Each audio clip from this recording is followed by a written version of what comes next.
Oh, hi, it's Andy from Centro Bed. We've got Charlie with me today, Hello. and we're just going to be running through a study on Curtis, who's 6 years old, and how it changed his life with our turning bed.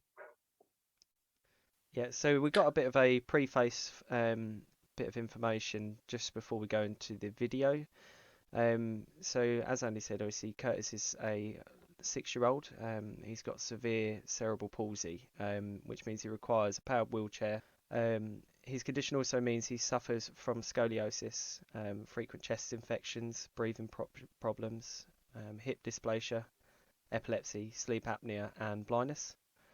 The severity of Curtis's condition means that he would need constant hospital appointments and care and make it quite difficult for the parents, obviously, to settle down.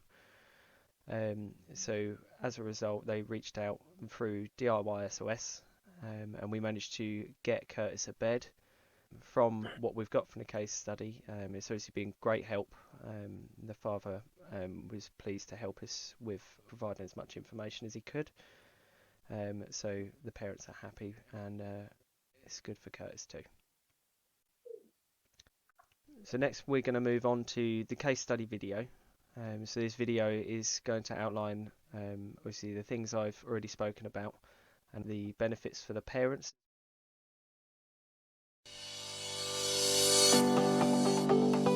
Curtis gets poorly, so he spends a lot of time in bed. And if he's in bed and he's poorly, he needs more physio. But when he's that unwell, he doesn't like the physio, because if you've got a chest infection and you're unwell, the last thing you want is somebody sort of beating your chest and your back.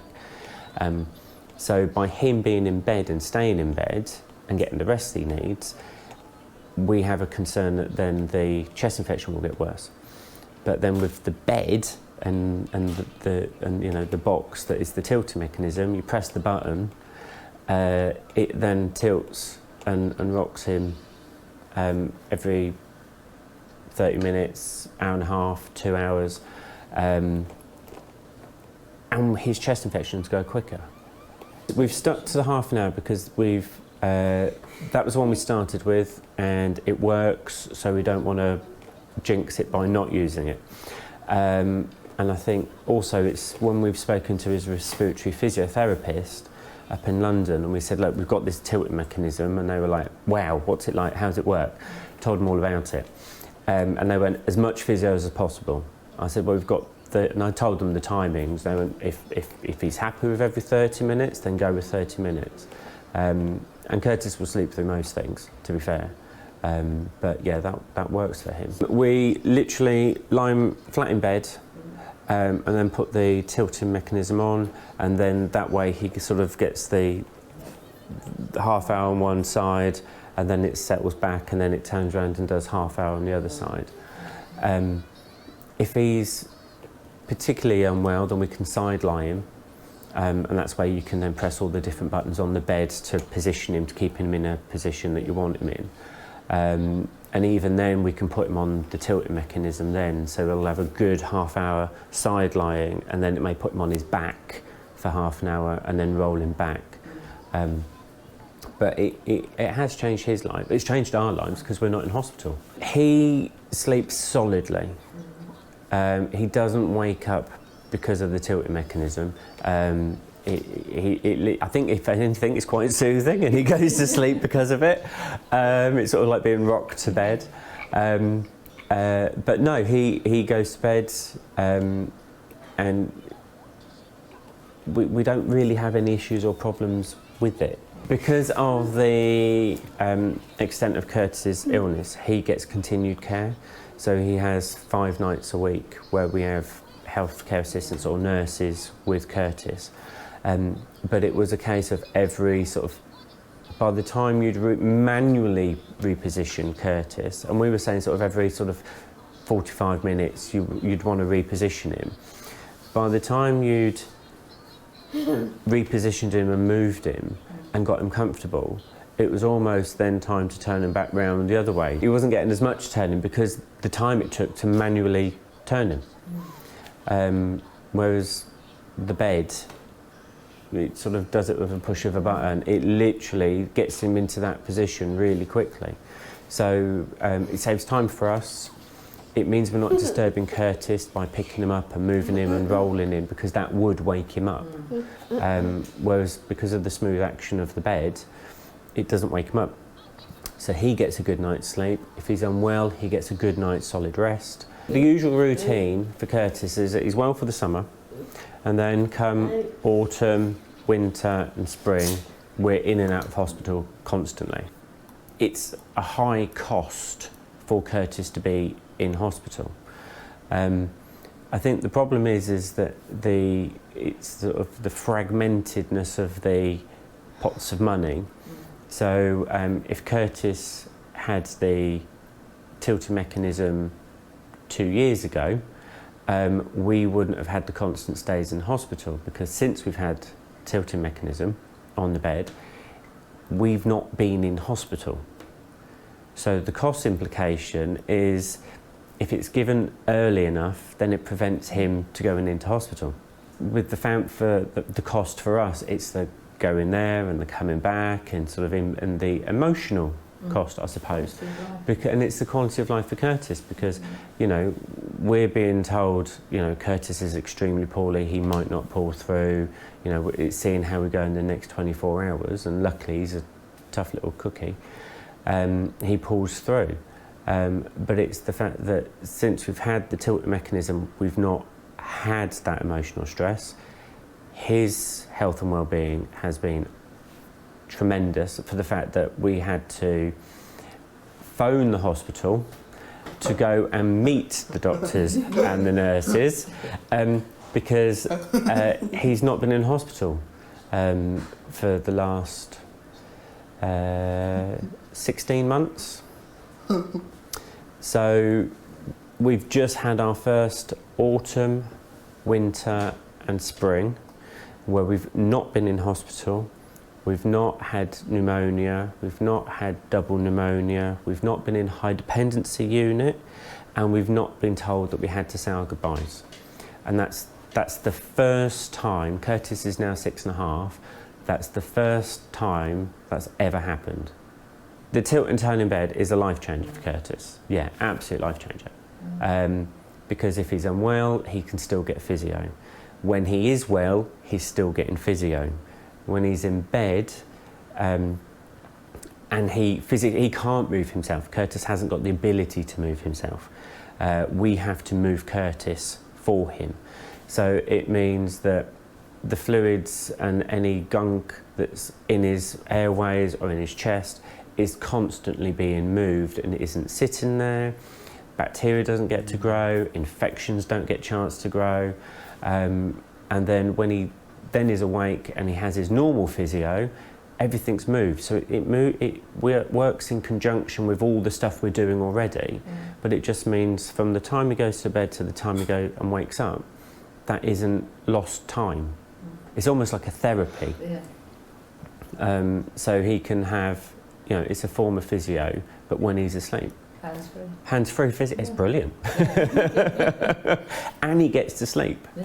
And it means as parents, we get to sleep, because you're not worrying that he's going to get a chest infection. The worry's gone that he's going to be poorly. The worry is like, well, he's been in bed for, you know, 6, 7, 8 hours sleep, and we haven't done any physio. Right, we'll have to get up and we'll do the turning overnight. So it's all those things, you know, they go completely. You know, you put Curtis to bed, he gets comfy, you set him up for the night, you press the button, the bed goes into the mode that you want it to go into, Curtis sleeps through the whole thing, wakes up in the morning not knowing that he's had 10 hours sleep with 10 hours of physio, and he's probably wondering why he can breathe better and why he's quite happy in the morning. We have a suction machine for Curtis, so we can move secretions and stuff from his mouth and airways. We use it, but we're not using it to the extent that we used to use it. So we were having to manually remove secretions from Curtis because there was a build-up and he was coughing them up. And Curtis would have a build-up of secretions in his esophagus, in his windpipe. that were just basically lining that, and moving them was a nightmare. It took forever, but when he did move them, they completely blocked his airways, and it was like a big ball of phlegm. It was horrible, and we panicked as parents. He panicked because he couldn't breathe, and you're trying to get the suction machine working and everything else. We haven't had that since. When we were seeing doctors and going, look, is there a medicine for this? Is there a form of physiotherapy we can use for this? Is there anything we can do to remove this? And we were told, no, it's constant physio. You know, the more physio you do, the more it do. But there is only so much time in a day that you can fit in 3, 4, 5 30-minute physio sessions.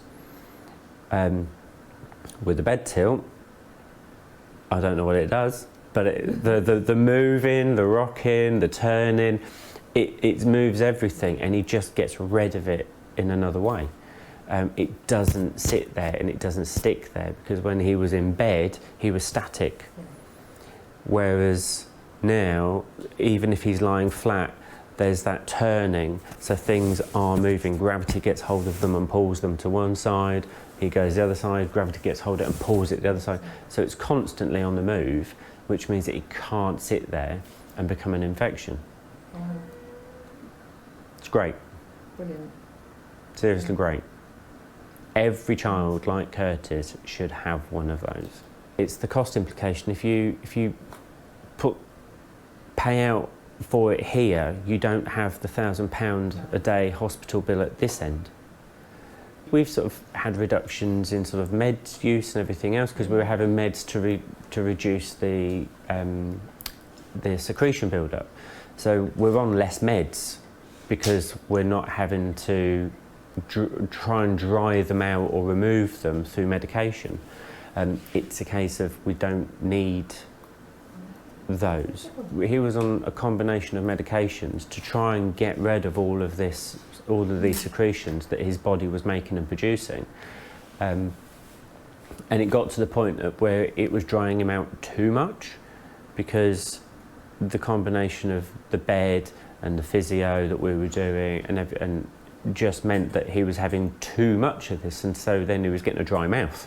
Curtis never had a dry mouth. So it was like, well, now why is that happening? So we've had to reduce his meds because there isn't a build-up of all the secretions, and he's not coughing, so he's not constantly bringing phlegm up and secretions from his chest and his windpipe, and they used to well at the back of his throat, and they used to just sit there, and he'd constantly be coughing, trying to remove them, which is exhausting.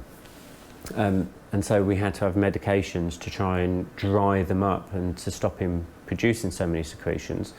Now we've had to lessen the amount of saline nebs that he was having, and we've had to reduce the amount of inhaler that he was having, and we've had to reduce the amount of tablets that he was having, because it was a combination therapy for the secretions. But we've gone the other way now, where we're too dry. So we've had to lessen them until we've got the right balance, that he's got enough so he's got a dry, sort of a moist mouth, so we can, the same as you or I, but not to the extent of where he's overproducing them. And you do notice the difference. When we've been on holiday and we've not had the bed, you notice the difference. We have to up the meds. Really? And we have to try and fit in more physio sessions, because if we go on holiday, he doesn't have a tilt and turn in bed. That was the case study for Curtis, and that's the father giving his side of the story of his experience over the last 16 months that he's had.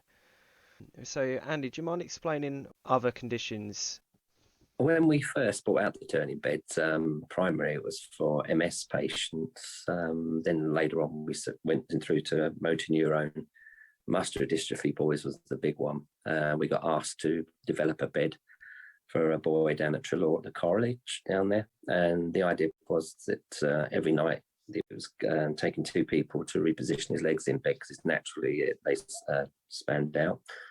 And his knees were going in opposite directions. It was very difficult because he was an atypical boy. He was 6 foot and he weighed about 18 stone. So the legs were really quite difficult to move. So we brought through the Arctic bed, designed it so that it could reposition you and straighten everything up, make sure your knees are in line with your hips and your shoulders. And we've sort of gone from strength to strength with that for cerebral palsy. A lot of cerebral palsy children and young adults, and they're using the bed for keeping them straight at night, and actually doing a sort of special type of turning, which is a V turn, where you stay in a V and it will just turn you from one side to the other in this V, and it keeps you as straight as possible. So that means you're less likely to have to use other pieces of equipment on top of the bed.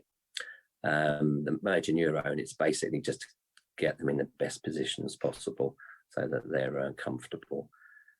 Tissue viability, that was a good one. We had a really good case a couple of years ago where someone developed a pressure sore, and it was about 100 millimeters in diameter and about 50 deep. I think we had the bed out for about 8 weeks, and it reduced it down to 50 diameter, and it was about 20, 25 mil deep. What conditions, in your experience, have you found that the turning beds, the Arctic, Caribbean and Amazon have been helpful for? Well, I can only bring you something that happened only a week ago. I was doing a bed assessment for a young girl who was about 12 years old with cerebral palsy. My mum was getting up umpteen times in the night, and there was repositioning, and every time they repositioned, they had a sleep system on there, and they had to reposition that, and it was taking 45 to 50 minutes, 6 or 7 times a night. What we did was to get the young lady onto the bed. We just let her relax and take her natural shape. She had a lot of scoliosis as well.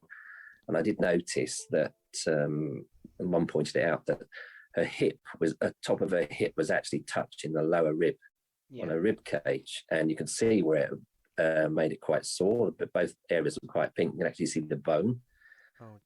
And so what we did was we just put her into a small V, relaxed her up over the next 15 minutes. And I noticed that she was much, much straighter. I knew that would happen. Nobody else seemed to understand it's going to be as good as that.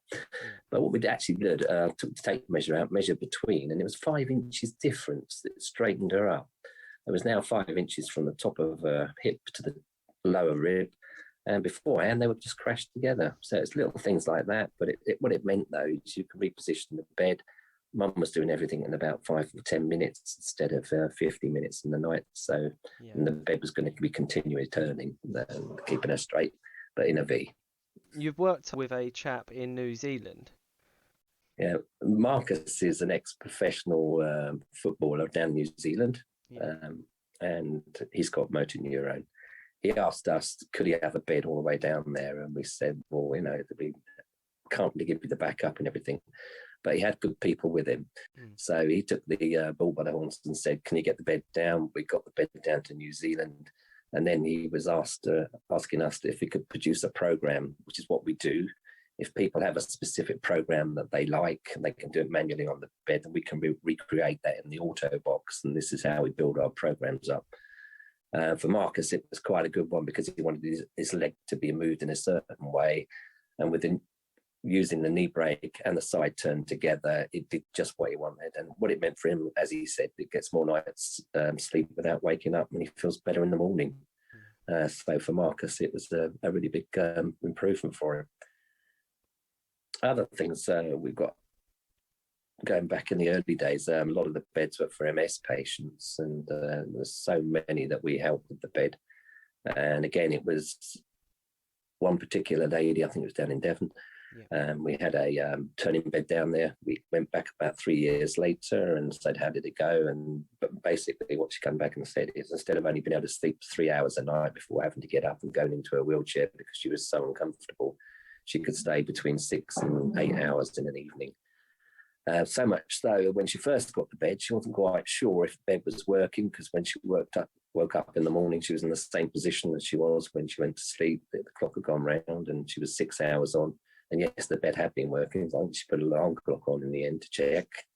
But it's that, so it doesn't disturb people during the night. I think that's one of the main things.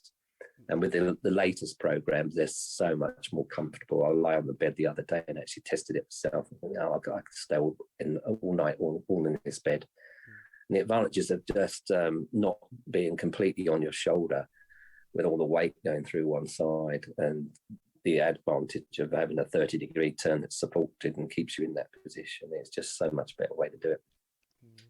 Having that turning, say anyone who's It, got a it chest infection, surely it would help. yeah, it was very early when we developed the bed. We had a small study done in an ITU unit in the Midlands, and for us it was a bit of an eye opener, because the biggest thing they identified was the continual motion of the movement would lessen the secretions by keeping them mobilized, and they wouldn't clot together and give you those chest infections that nobody wants. And that was their biggest call on it, apart from the pressure relief, which they were looking at as well.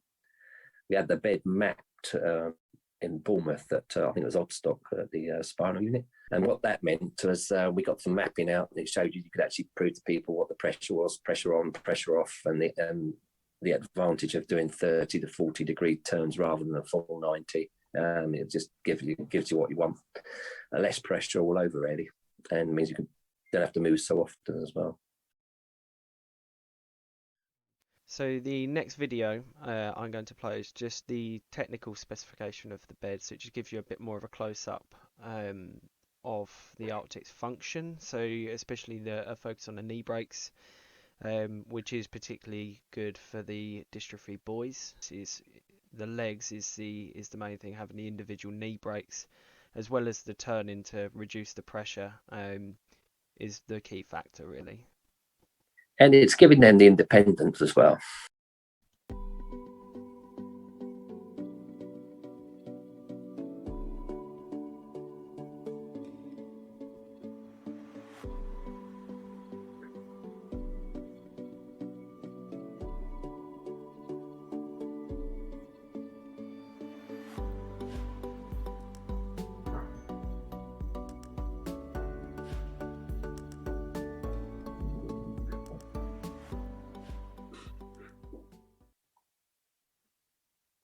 Some of the technical sides of it, it can go up to a maximum of 50 degrees, and you can stop at any point you like on the way to 50 and back.